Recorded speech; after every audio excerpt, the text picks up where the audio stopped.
where we have time tracking tools which help you stay organized on where your time's going and, if needed, to bill this to your client.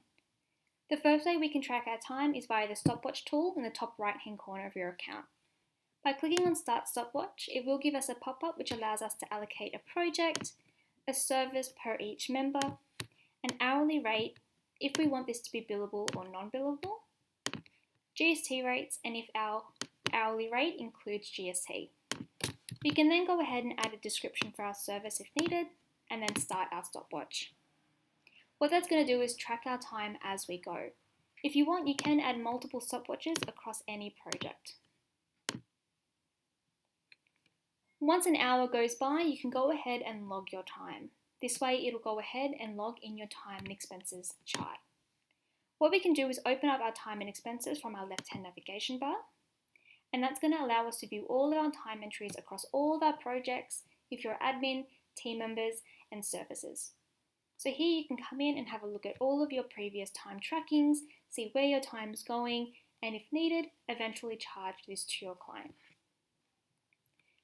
Another way of you tracking your time is manually. If you're backtracking or tracking just as you go but in a manual manner, you can go ahead and log that as well. What you can do is click on Need Entry in the top right hand corner, select a project, a service, and an hourly rate. Same thing as when we tracked our time via the stopwatch. If this is billable, GST rates, inclusive GST, but here is where it gets a little bit different.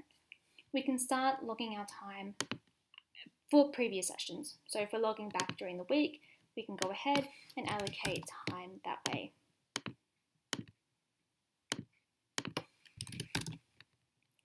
Once we've logged all of our sessions, we can go ahead, same thing, add a bit of a description, any kind of attachments, and then go ahead and select Save. So that's going to go ahead, create 3 new entries for us to then interact with if we need to.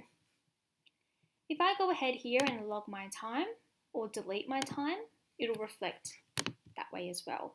So if I then go ahead and refresh my page, I'll be able to see that new service at the very top of my list. Another thing I can do is go ahead and create invoices or export any entries I have already created. So what I can go ahead and do is select all of my projects. If needed, I can go ahead and navigate through past weeks, maybe certain services, and once created, go ahead, select whatever I need to, and create an invoice for that client. Otherwise, whatever view I'm looking at, for example, if I look at just my past week, I can export that into a PDF, an Excel document. Otherwise, I can look across all of my dates and export that way as well. Just another way of you keeping a track of all of your time, making sure you're getting charged of where your time's going, and also do the same thing for expenses if needed as well.